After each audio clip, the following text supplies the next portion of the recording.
Valencia are in crisis. The giant of Spanish football, with 6 La Liga titles to their name, now find themselves flirting with relegation. With little money in the bank, a half-built stadium rotting away, and fierce protests staged before home games. But how did they get there?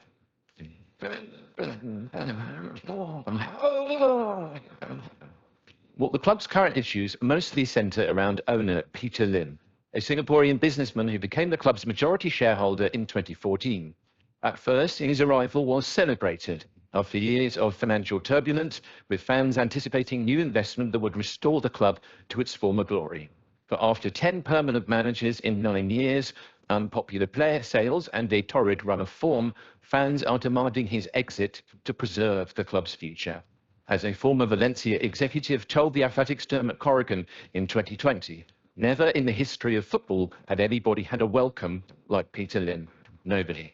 40,000 people waiting for him. He had everything to succeed: a good team, good directors, and executives who knew football and were respected within the game. The fans were with him. The whole city. He had everything, and he destroyed it.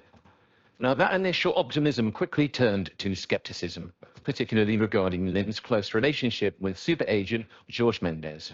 Lim's first action as owner was to sack manager Antonio Pizzi and replace him with Nuno Espirito Santo, Mendes' first ever client. Now, critics have also alleged that despite the quality of signings, including Andre Gomez and Rodrigo Moreno, the reason for their arrival was so that Lim, whose company Meriton owned 100% of their economic rights, and Mendes, their agent, could make a temporary home for them at Valencia before moving them on to bigger things.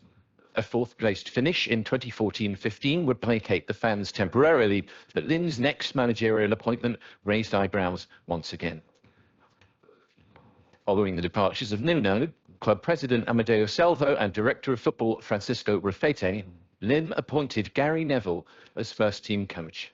Now, Neville had no managerial experience and couldn't speak Spanish. 4 months later, with the club 14th in the table, just 6 points above the drop zone, he was sacked, with the nadir of his time in Spain coming in the form of a 7-0 thrashing at the Camp Nou. It remains probably the most misguided decision of the Peter Lim era, but it wasn't exactly inexplicable given Lim's investment in Salford City FC, the club that Neville bought with his ex-Man United teammates in 2014 and sold a 50% stake in to Peter Lim that same year. Paco Esteran and Cesar Prandelli both endured short spells in the dugout over the course of 2016, with eternal caretaker Salvador Voro Gonzalez stepping in to keep the ship afloat in between. In Voro's own words, "My name is Salvador, but I'm not a savior." Lim managed to inject some positivity back into the project, though, with the appointment of highly esteemed manager Marcelino Garcia Toral, who oversaw an enjoyable, if brief, period of success. Marcelino helped Valencia back to 4th-place finishes and won the Copa del Rey in 2019. The sight of captain and talisman Dani Parejo lifting the trophy once again inspired hope among fans that despite boardroom chaos, the team were in good shape to build on this success. But of course, it was another false dawn. Just months after the cup victory, both Marcelino and then General Director Matteo Alemany were dismissed amid conflict with Lim over transfer policy, and crucially, who dictated it. Incidentally, Lim has not attended a match since the club's spell of success in 2019. And since Marcelino's departure, Valencia have plummeted to new lows, allowing key players to leave, namely Parejo, Rodrigo, and more recently, Carlos Soler. And currently, they find themselves in serious danger of descending to the 2nd tier for the first time since 1986. Or perhaps next season, if not this time around. This slump has sparked a wave of protests outside Estadio de Mestalla on match days. Central to these protests is fan group Libertad VCF, who told The Athletic, "We are here to mobilize the supporters. We understand it's thanks to them that football clubs have life. We have to recover Valencia Club de Football." And members of the group have handed out yellow banners displaying a clear message to the owner: Lim, go home, as well as leading a stadium-wide whistle on the 19th minute of their recent win over Real Sociedad. Libertad VCF's aim is to democratize the club and give fans a voice in the boardroom. To do that, they sought to gather 5% of the club's shares, but have seen their power diluted as the club has issued extra shares.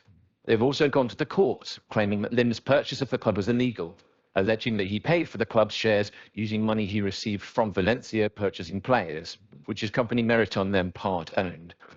These claims have been rejected by the courts, but disgruntled fans still see a small benefit in making Lim and his board defend their actions publicly.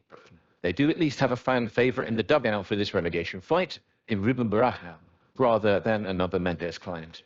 Now, in the background to all of this is the embarrassment of the now Mestalla project, initiated by former President Juan Soler, a new stadium for which construction began in 2007 but was halted in 2009 due to financial difficulties.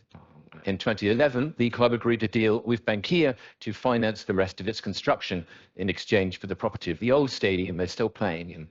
After much bureaucracy and many adjustments to the project's plans, New Mestalla remains a perfect metaphor for the club's fortunes.